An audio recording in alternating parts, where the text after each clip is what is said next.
This Friday, Jamie Lee Curtis and Lindsay Lohan are back to switch things up in Disney's Freakier Friday. Totally. Yes. It's an absolute riot. Woo! And the only movie that can be described as so much weirder than the last time. What last time? It's the frequel. You ready? We've been waiting for. That absolutely slays. What deeply out of touch old person came up with that? You did. Wow. Don't miss the comedy event of the summer for all ages. Disney's Freakier Friday. In theaters this Friday. Get tickets now. Rated PG. Parental guidance suggested. This episode is brought to you by Nordstrom. Summer's almost out and fall's calling. Luckily, Nordstrom has everything you need for the season ahead, all under $100. Discover new arrivals from your favorite brands like Mango, Princess Polly, Wave, Free People, BDG, and more. Whether you're planning a last-minute getaway, heading back to class, or refreshing your office looks, you'll find the latest trends and beauty must-haves without breaking your budget. It's easy, too, with free shipping, free returns, and in-store order pickup. Shop today, in stores, and at Nordstrom.com. This episode is brought to you by Espolón Tequila. Slow, sticky, snoozy. They call these the dog days of summer. But Espolón? They don't do boring. Welcome to the Marg Days. Espolón Tequila. 100% blue Weber agave, born to shake up your summer. Just add lime, agave, and a little attitude. Visit EspolónTequila.com. Espolón Tequila, 40% alcohol, volume 80 proof. Copyright 2025 Campari America, New York, New York. Drink responsibly. Pie in the Sky Media. This series contains adult language and descriptions of graphic violence throughout. Listener discretion is advised. 3, 2, 1.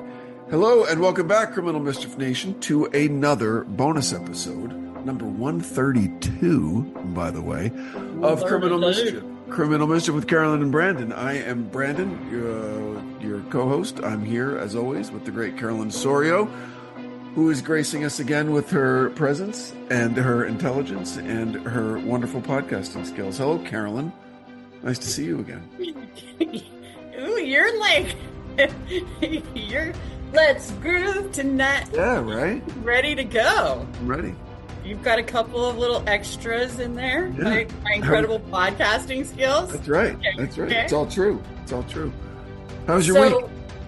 It was good. It was good. As I mentioned, my husband was out of town, and you're like, "Oh, so did you party?" Party? Yeah. Party? With the kids. Yeah. Party like it's the early 90s again? Hell yeah. What? Oh my gosh. Right? Yeah. Can you even like? Oof. Yeah. Trying to forget. Yeah, I know. Wow. Yeah, exactly. Well, that triggered something. Jeez. You're blushing, I think. Oh my gosh. I don't. Wow. Okay, good to know. Yeah. Good.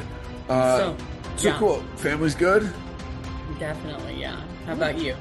How you doing? How you doing? Yeah, good. Looking forward to, I got a little bit more travel coming up, and then, looking forward to summer. The kids are looking forward to summer, trying to figure out what camps, they're going to do, and maybe doing a big family trip this summer, which will be great. So, yeah. Where do you think you guys will go? We're trying to make Europe work. We've been planning it. We've been wanting to do it for a long time. First, the kids weren't old enough. Then, the sports stuff, everything was kind of getting in the way. And then money was a thing. And it looks like everything's kind of coming together this year, where we could probably put a lot of it on on credit card points, and make it and really do it kind of the way we want to, So I think we're going to do it. Yay. Well, yeah, good. It's looking good, to the point where, we got the passports renewed and stuff. So we could, yeah. Good. So we'll see. Good. Yeah. Ow. Sorry. I'm okay. I love this episode, and for several reasons. One, my old boss created the show Manhunt Unabomber. That was out several years ago with that great actor. I know, Sam Worthington. Sam Worthington played Fitz, but who played the Unabomber was that? Yeah, that guy is so good at it. The English guy. He's so bony, and his nose and just the whole thing. You know what? I can't believe I'm forgetting his name. Hold on. Forgive me for going on my phone for a second. Paul It's Bettany. Sorry, Paul Bettany. yeah, He's amazing. He's yeah, amazing. yeah. And far too pretty to play the Unabomber, but he pulled it off because he Oh, kind of did disappeared he into ever? he disappeared kind of into the labyrinth of the genius, the evil genius of Kaczynski, like really, really well.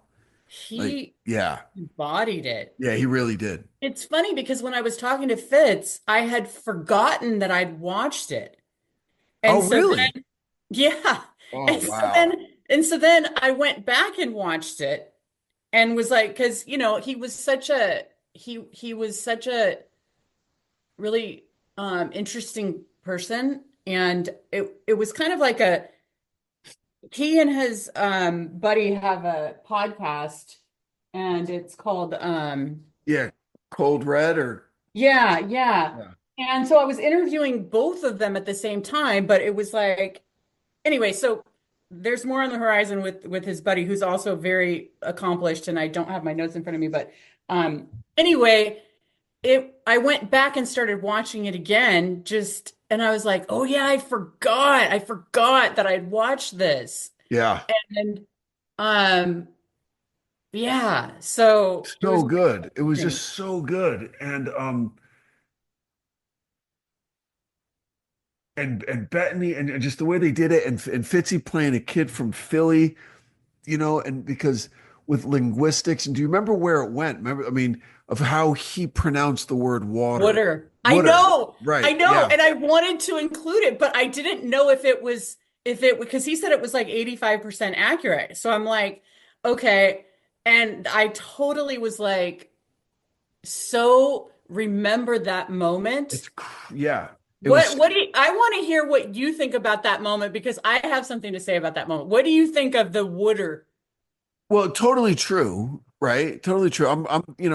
Where I grew up in Jersey, in North Jersey, people think that Jersey people have these crazy accents, and sometimes you hear it in me, but Oh, actually, not sometimes. right, but that's more, it's not really accent that you hear. It's kind of cultural kind of attitude because accent wise, North Jersey is fairly accent neutral because we're surrounded by, an Eastern Pennsylvania accent, a South Jersey accent, and all these different New York accents that Mhm. kind of all cancel each other out in North Jersey, right? So, um, but knowing people from all of these places, you get an hour south of me, and the word wash has an R in it. It's wash, right? Which is fucking weird, right?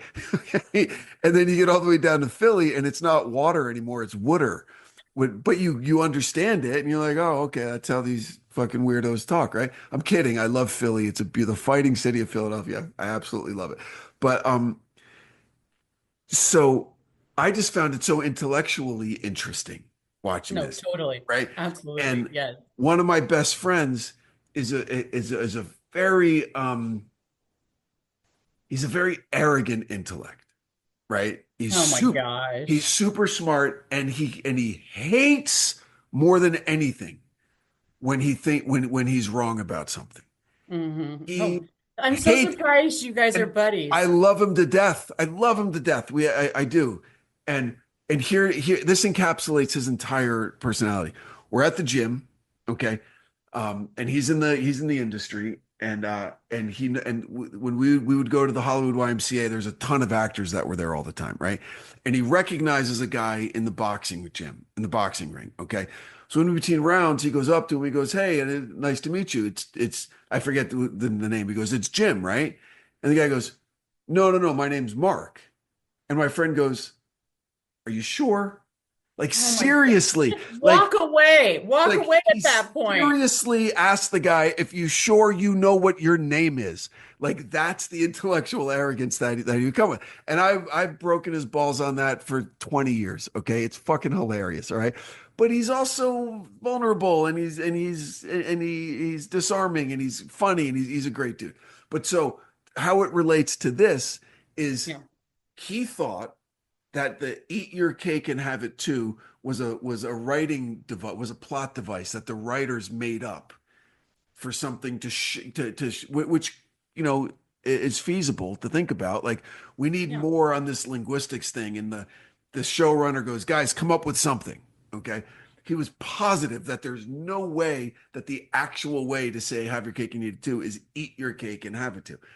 And he found out that he was wrong about that. That the original phrasing of that idiom was eat your cake and have it too. And that the only one more intellectually ignorant than him was fucking Ted Kaczynski. Okay. Making sure that he used it properly, and that wound up being his downfall. And so it got so annoying because then anytime someone said it incorrectly in his presence, he would correct them in a really douchey kind of. Is this the guy that co-produced it? No. Or This is totally different. This is totally independent. Totally independent of this. It's just this little morsel of, wow, I know something that so many other people don't. So and what I'm would you going do? to, Just walk away? and I'm going to correct them. It was, but that's just how. But so many things about this story like stand out in my mind. Like, you remember the movie The Insider, the Russell Crowe Pacino movie? Remember how the third act, how it ends? I don't remember how it ends, but go ahead. So Al Pacino plays a 60 Minutes reporter, right? Who's trying to get this guy to be a whistleblower on the tobacco industry, which he does, and it's great. And then at the end, not at the very end, but like leading up to the end of the movie, Pacino is in some diner in the middle of nowhere, in the middle of the woods, and he's talking to a couple of guys, and he goes, "What are you guys doing out here?" And they're like, "Oh, we're the road crew. We're burying like phone lines." Pacino like goes, "You don't have the hands for a guy working on road crews. Like, well, what are you guys doing here?" And he knew that they were FBI, and he was trying to break the Unabomber story, because it was the same producer who broke the tobacco story that broke the Unabomber story for 60 Minutes. So it was just a nice little kind of tie-in about how big of a journalist like this guy was.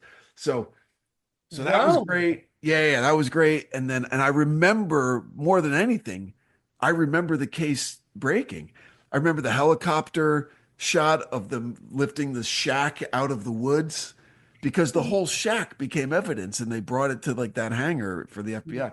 So yeah, I've got a lot of fond memories and interesting kind of connections to just the experience of the Unabomber case.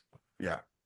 You know, I really wasn't following the Unabomber that closely. Like, I remember just kind of him being unearthed from this cabin, and like, this is the guy. Yeah. But it was like, I wasn't knowing every single thing about it. And it was kind of like, I don't know, when these types of crimes are just so, I mean, all crime is obviously terrible, but just the whole thing, you know what I mean? Like, and then to find out in talking with Fitz that he believes that Kaczynski was an incel before. Wow, before it was cool. You know, I'm sorry. He's the OG incel. Like, before it was fucking cool, Kaczynski was the incel, baby. Yeah. Yeah. And listen, he wasn't trying to make it any better. Okay.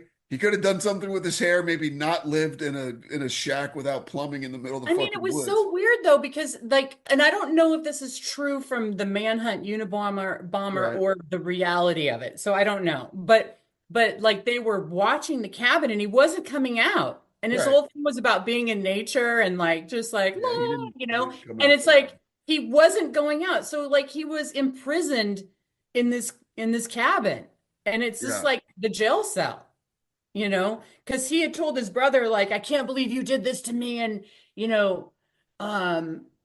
nature is everything to me. It's like, no, you being in your, it's like the guy who built the bunker, with all these delusions of grandeur. Yep. And then to find out at the end, like, I didn't know at the end, my final question was like, oh, well, so he was a poser then, is what you're saying.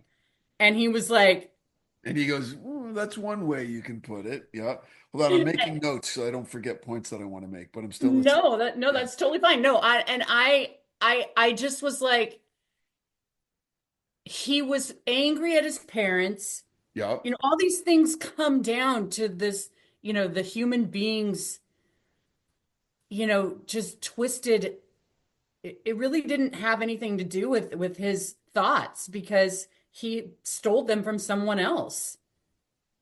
Well, okay, sure, but that doesn't mean that you're not a convert to it, right? Because they said there's no zealot like a convert, right? Like he could have been a student of these teachings and adopted them and internalized them on his own. I mean, that's like the history of communism or any great like political movement. It's usually not the person who has the original thought of it. It's the converts that come in and pick up that mantle and make it their own, you know. I know, So but he wasn't I don't giving doubt. I he don't. wasn't giving the credit to he was No, that's true. That's true. espousing them as if it was his own. Yeah, that's true. I don't doubt his conviction, to be honest. I don't doubt his conviction against technology and want because he was obviously very smart and some of his beliefs really echo like some of the founders, the founding generation of the United States. Like Thomas Jefferson envisioned America exactly the same way that Kaczynski did. Okay, as a nation of gentlemen farmers. Okay, with zero to no, I mean, little to no central government at all. That the only role of the government was to negotiate foreign deals and to declare war. Otherwise, leave us the fuck alone. Okay, and make sure that our country is safe from invaders, and we'll just be very, very sparsely populated, right? Living in these farming communities.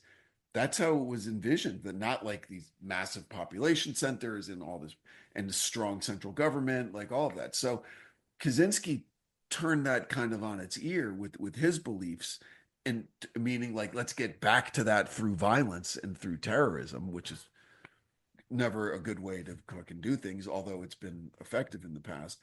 But Well, what I think was interesting is that Fitz was not looking at anything from within the manifesto in terms of his politics. It was all about let me find these breadcrumbs of the way that you say things and your yeah, spelling choices and I just found that to be absolutely completely fascinating because it makes sense and I'm surprised that it took this case 1996 yeah.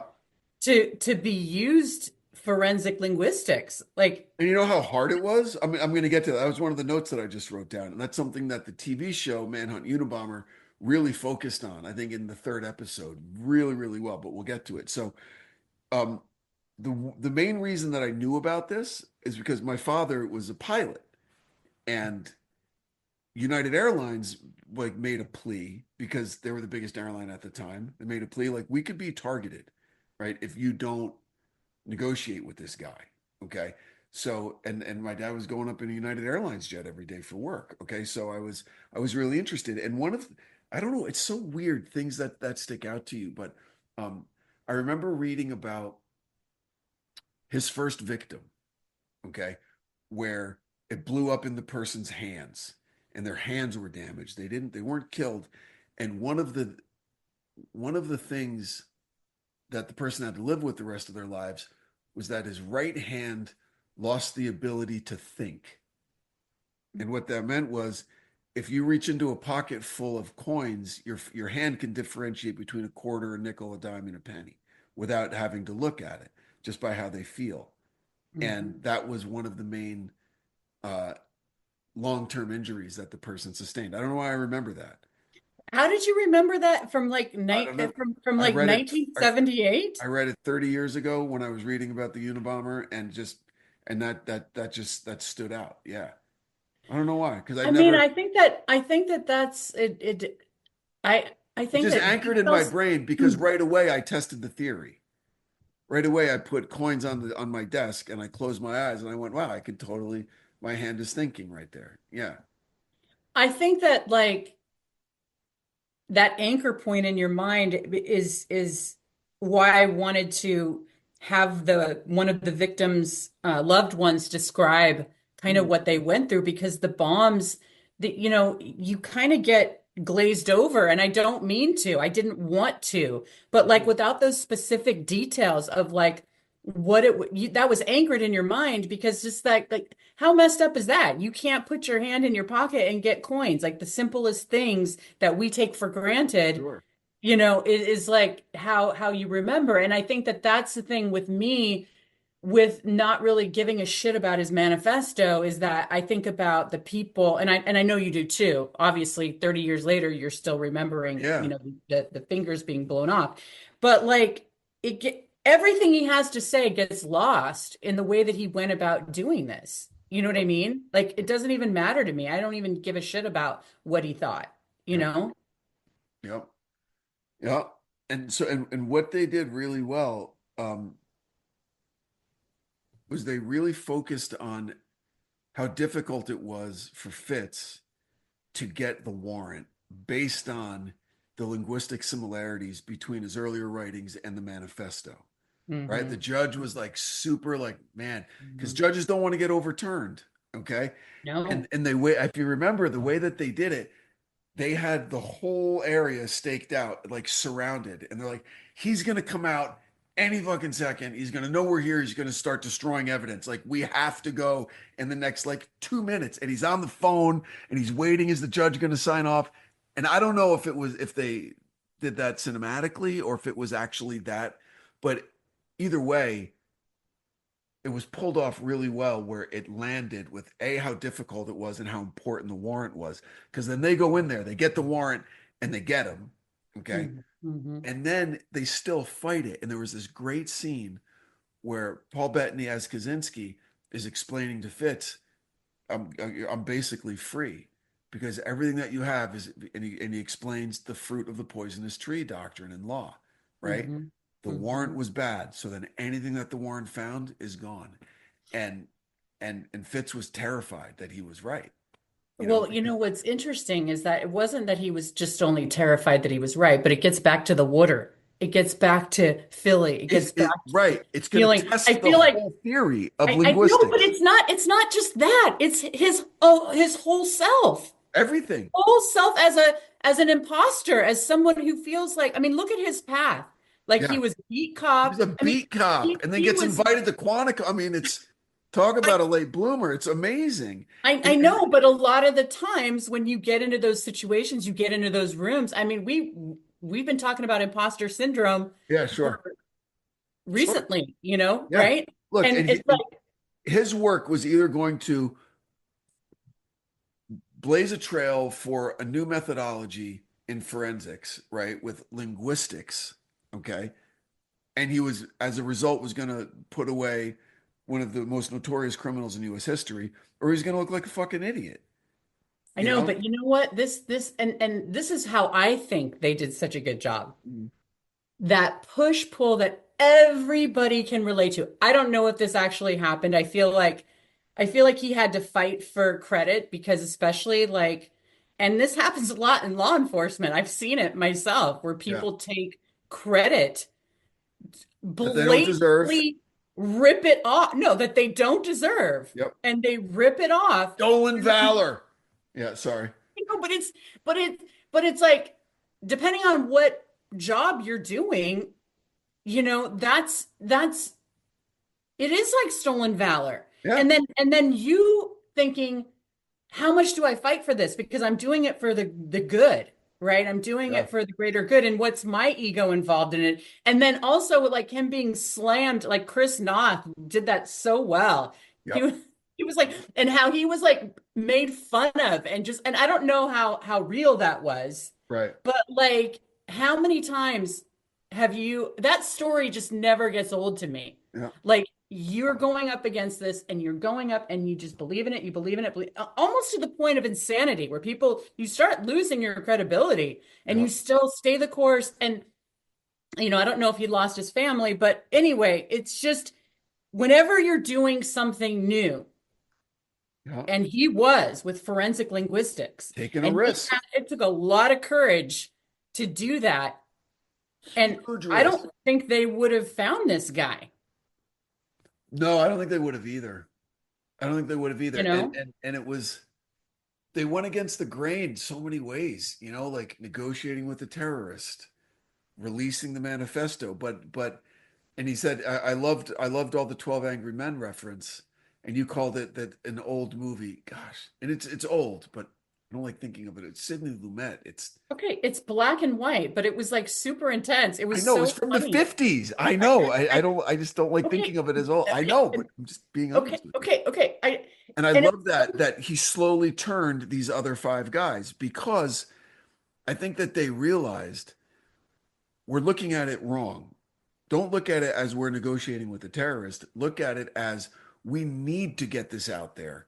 We don't want him to know that we need to get it out there, because we want other people to pull on this linguistics thread. We need to like crowdsource this arrest is basically what they were doing. I know, but you know how dismissive people are. Somebody who has an English, Right. English lit degree, right? It's like, oh, what are you going to do with that? Communication. Yeah, but not even that, Carolyn. I know, not even that. What about the people, the legacy police officers who it's carved in stone? We do not negotiate with terrorists, period. Right? Yeah. Unwavering. And that worked for us for a really fucking long time. But it's like convincing them to look at it a different way, where you're not going against the orthodox, that the orthodoxy or the these carved in stone kind of. I'm missing a word here, but whatever. That it's okay. This sacred cow can be slain in honor of a new way of thinking that we might be able to use in the future, right? I know, but that goes against, it's like the 12 Angry Men. Sure, it goes like against them until now. Now it becomes a Trojan horse, right? Yeah. Now it becomes, you don't know what we're hiding on our side by agreeing with what you want us to do, right? Okay, so that was the genius of releasing this, and it worked. It freaking totally worked. It worked. It worked. It worked in a way worked. that Fitz didn't know, because his brother saw shit. And it got his brother to fucking turn him in. Oh my, he had to, Branden. Are you kidding me? Oof. Don't even tell me about your brother, your Jersey brotherhood. Come on. He had to do it. I would sooner of mice and men, my brother, than turn him into the cops. I'd fucking Lenny my brother and shoot him in the woods, right? Then turn him in. Do you know what? Kaczynski went to the fucking Supermax prison in Colorado. All right. This case also led me to read up on the Supermax prison. That's so crazy that you would Lenny your freaking brother. And I would want him to Lenny me also. I would demand, if he knew I was doing something like really fucking bad, and it was either I turn you in or we go on a fucking boat ride. Yeah, I'll take the boat ride. I'll get Fredo. I'm like thinking of the mouse in Lenny's hand, like that. It was a rabbit, but yeah, exactly. That's what I mean. That's what would happen. I'm serious. I think that's so interesting. Yeah. That is so you'd rather go to jail for the rest of your life to protect your No, listen. George didn't go to jail for killing Lenny, right? Okay. At least Steinbeck didn't put that in the epilogue. Fiction, you're a real person, right? Are you a real person, Branden? In my mind, this scenario has me not going to jail. In my mind, the scenario has me you doing it in a way where I don't get caught. Okay, just putting that out there. Is your brother? No, seriously, I want to know what you would do in the real world with real consequences. I would do it in a way where I don't get caught. This episode is brought to you by Wayfair. Podcasts follow us everywhere. Whether you're cooking in the kitchen, chilling in the living room, or pretending to fold laundry in the bedroom. And with Wayfair, every one of those rooms can tell a story of its own. Their curated collections of furniture styles and prices make Wayfair the trusted destination to turn your home into your happy place. Shop everything home at wayfair.com with free and easy delivery straight to your door. Wayfair, every style, every home. Hellmann's believes they can turn any mayo hater into a lover. So, if you know someone who thinks mayo equals bland, show their taste buds the truth and challenge them to try Hellmann's flavored mayo. With irresistible flavors like Hellmann's spicy mayo, garlic aioli, chipotle, and Italian herb, they'll be eating their words. Challenge haters to try Hellmann's flavored mayo and get them to eat their words. Learn more at hellmanns.com/eatyourwords. Now at Chipotle, our all-new Chipotle Honey Chicken brings Chipotle heat with a touch of sweet. Seared smoked peppers and savory Mexican spices, blended with a hint of pure honey for a perfectly balanced sauce. All combined with fresh, tender chicken hot off the grill, served up in your favorite burrito or bowl. New Chipotle Honey Chicken takes heat and sweet to a whole new level. But it's only at Chipotle for a limited time. Order now in the app for pickup or delivery. Chipotle, for real. This episode is brought to you by Amazon Prime. From streaming to shopping, Prime helps you get more out of your passions. So whether you're a fan of true crime or prefer a nail-biting novel from time to time, with services like Prime Video, Amazon Music, and fast free delivery, Prime makes it easy to get more out of whatever you're into or getting into. Visit Amazon.com/Prime to learn more. I might even do it in a way where I got up your DNA at Clark County Sheriff's Office within 5 freaking seconds. I already have it on file. No, it would be like one of those things when I was doing season 3 of Devil, right? Where I was talking to an FBI guy that you set me up with about how the FBI reached out to the 5 families in New York when the Son of Sam guy, when Berkowitz was killing everybody. And they said to them, hey, listen, it's hurting your business. It's hurting our business. If maybe any of your soldiers happen to see this guy on the street, do what you do and we'll look the other way, kind of thing, right? So in my Lennying my brother kind of situation, he's a bad guy. I take care of it. I save everybody a lot of time. And they're like, oh, we don't know what happened. He just disappeared. Suddenly, whenever you do this, you instantly turn into Robert De Niro. Every time. I wish... Well, we're recording this now, so you can see what you do. I don't do anything. You get real close. No, I don't.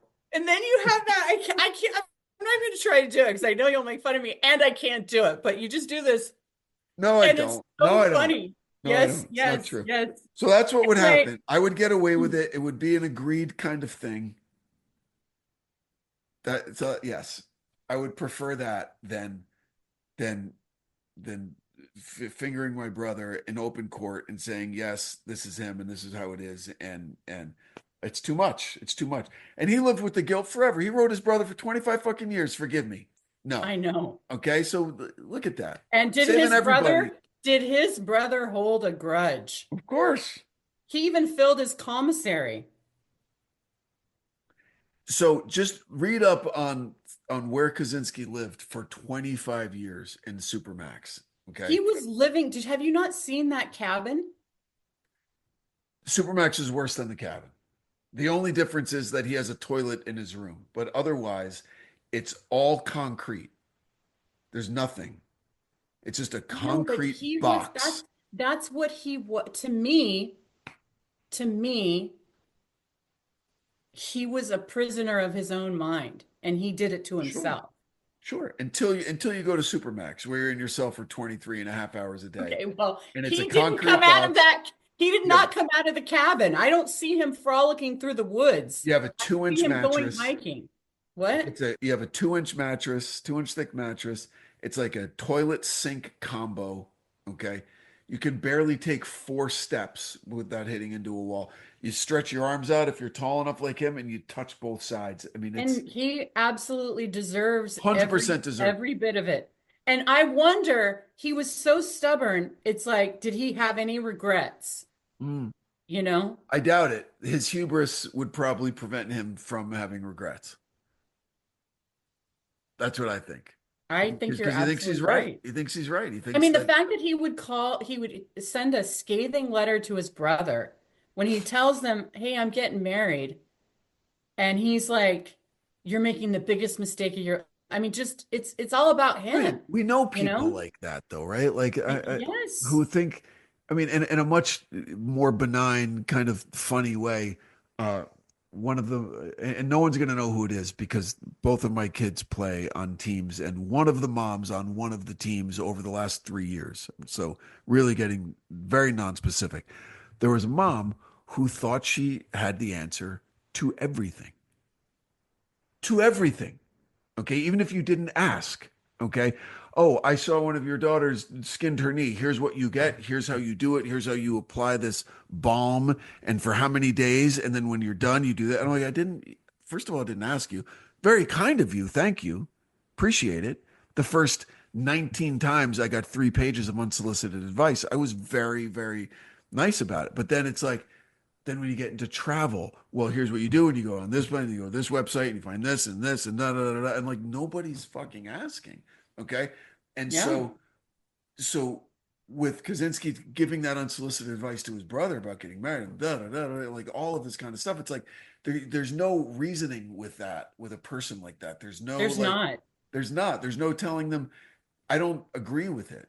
What do you mean you don't agree with it? I'm right. It's coming from me. I'm right. There's no agreeing or not agreeing. You know, it's well, and that's why the incel thing, when Fitz said that, and we talked about it when we were talking about potentially Brian Koberger, and just that mindset. That mindset is so difficult for me to deal with or get or understand. You know what I mean? Like I don't want to, because it's like that's someone who's so shut down, they won't listen to anything anybody else has to say, and then blames people and doesn't work on themselves. I mean, the whole point of life is to make mistakes, learn from them, and grow. And share and have fun. And I mean, yeah. I know. And to never to know everything and be So let's analyze him a little bit. Like, was he like, I mean, do you think, and you always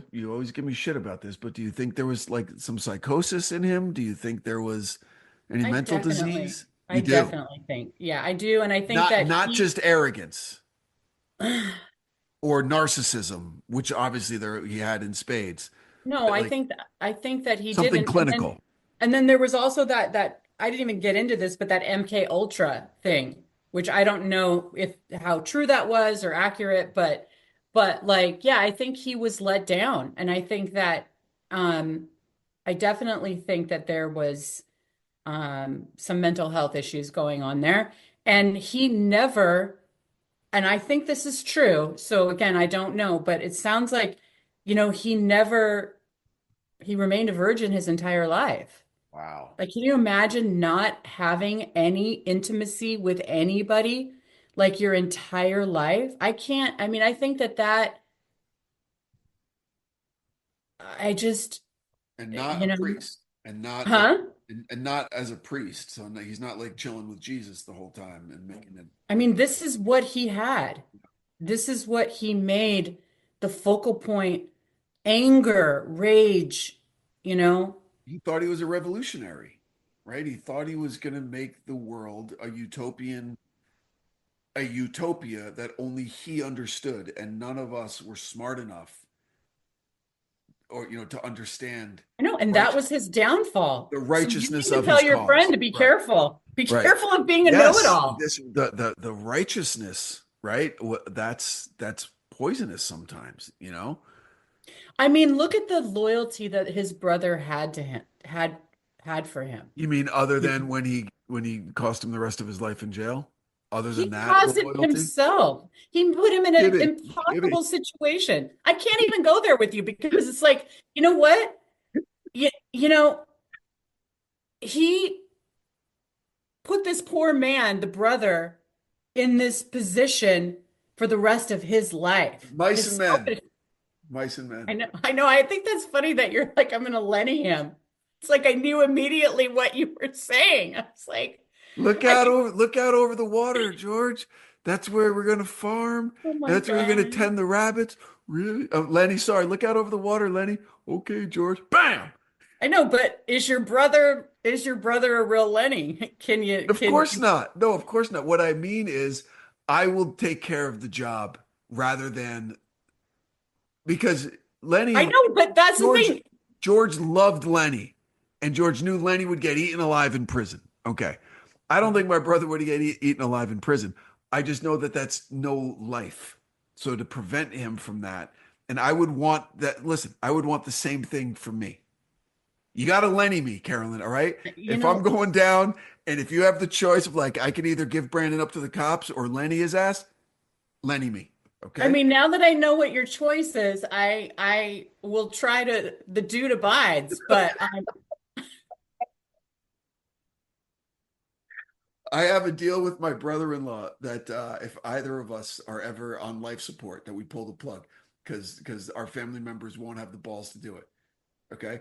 And yeah. it's so funny. And we agree, we shake hands on it. And then like 5 minutes later, he comes back over. He goes, you agreed to that really quickly. He goes, just get a second opinion. Don't just like, don't just do it right away. Like make sure that there's a total generalization, but like judging by what you're saying and your brother-in-law and my husband, that's my group. That's my control group. Like there's like a weird fantasy that you guys have with like, just take me out. I'm going to take myself out. But, you know what? Because it's a courageous thing. But you know what? I've actually let me tell you something. Okay. I have actual lived experience with this. Yeah, my mother-in-law had that same kind of philosophy. I'm sure that's where my husband gets it. I mean, she would have never wanted to go out the way that she did. She got dementia and she fought, like she became this total. I mean, I my heart goes out to her because on so many levels, because it's like if she knew what actually she became, she would have just been There's no dignity in it. No, I know. And but I'm just saying we didn't evolve for that. Like just because medicine can keep us alive longer doesn't always mean that it should. Right? Like what kind of life? Isn't it in your state, maybe Washington, where you could go up there and end your life if you have like terminal disease? It's one of these Northwest. I think it's you're thinking Canada. I think you can do it in Canada. I don't know if you can do it up here. I think they can do it in Oregon. Europe. I think it's Oregon. It might be Oregon, yeah. Okay. Whatever happened to Kevorkian? Hey, he was a trailblazer. I know. Whatever is he like? I'm sure. I think he was older back then. I think he's probably gone by now. Yeah, I'm just saying. Like, there's this thing where it's like you think that you would just be like, I'm gonna go do this for my family and all that stuff, but it's like at the end of the day, you really don't know what you would do. You know what I mean? Depending on what the situation is. I know what I'd do. Oh, look at your fantasizing about it now. I know what I would do. I'm not gonna put anybody through it. Yeah. What do you mean you know what you would do? I know what I would do. I would, I have someone in my life, a couple people that won't let that happen. That won't let the fucking breathing machine and the tubes and, people sitting at my bedside for months or fucking years. You know what I mean? No way. No way. Yeah. I know, but the thing about like Alzheimer's or something like that. Boy, we're getting morbid again. Like, yeah, I know. It's great. I just remember I'll never, ever, ever forget this. But like my mother-in-law was on dialysis, and I think that increased. That's when it really started getting bad. And I would take her. It's like when Sophie and Amelia were little, and it's like three days a week I would take her.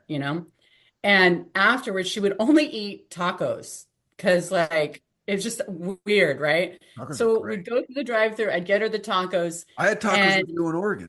They were awesome. In Portland. Okay, listen. So then, speaking of like the losing your fingers and not having control of the change in your pocket, she would talk to me and she would put the taco like this, but she wouldn't be able to get it into her mouth. No. And she kept trying to chew it, and it was just the saddest. I know. I don't want to not be able to eat a fucking taco. I know. Tacos are delicious. Believe me. And I get it. I understand. And I hope that, people it's all going to be in my will. It's all going to be in all of that. Don't worry about it. I got it taken care of. I'm okay. Okay. Well, you had just a look of extreme pleasure at the idea of you taking yourself out. So Yeah. I had to like, Rather than be a burden, 100%. yeah, 100%. Yeah. I get it. Great. Well, I'm glad you enjoyed the episode. I love everything about this. This should be like, we should do a whole series about the whole Unabomber thing. I find it just a fascinating piece of police, investigative history in terms of the United States. It's great. He was such an enigmatic figure for so long, right? And then the person most people would have least expected, this guy Fitzy coming up, bootstrapping himself up into the upper echelons of the FBI, creating a whole new way of investigating someone, and it held up in court. Holy shit, right? Got him. It's such a great story from top to bottom. So I mean, it truly is. I completely agree, and it was great. It was great chatting with him. I mean, I can tell you enjoyed it. Yeah. All right, well, Nation, that's it for us now. If you liked the episode as much as I did, because I fucking loved it, share it with someone, and read Fitzy's books, and do some of your own research on the case, because it's fascinating, and find out about go watch Manhunt Unabomber. Go watch it. And here's the Center of the Mind. Center of the Mind. Yeah, I actually got the wrong book. He's like, it's like a series, but it's coming of age, 1950s to 1970s. So it didn't. So you missed it. Yeah, I missed it, but I tried to get his book. Okay. Yeah, and read up on the Supermax. Like, just about everything having to do with Kaczynski is you won't be bored. Anything that you read up about it, from his life growing up, his crimes, the chase, his eventual capture, the trial, his sentencing, where he lived, how he died, like all of that it's super fascinating. So go check it out. And while you're at it, go over to Apple Podcasts, rate and review the show, maybe leave a comment over on Spotify. Check out our videos. Videos are now up on Spotify, videos on YouTube. And I think, let's see, I think like 32, Branden does his De Niro. He's doing it again. No, I'm not. Yeah. No, I'm not. Okay. Great. Anyway. And Carolyn, anything you want to add? No. Great. Thank you so much for listening. We'll see you next week. Yeah, we'll see you next time. Stay safe out there. Thank you. Bye.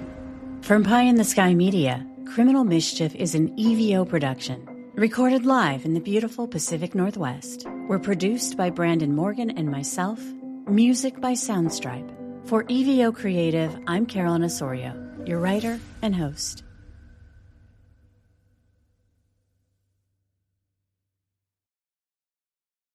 Juvederm Day is coming on August 20th. For one day only, buy one $75 gift card and get one free.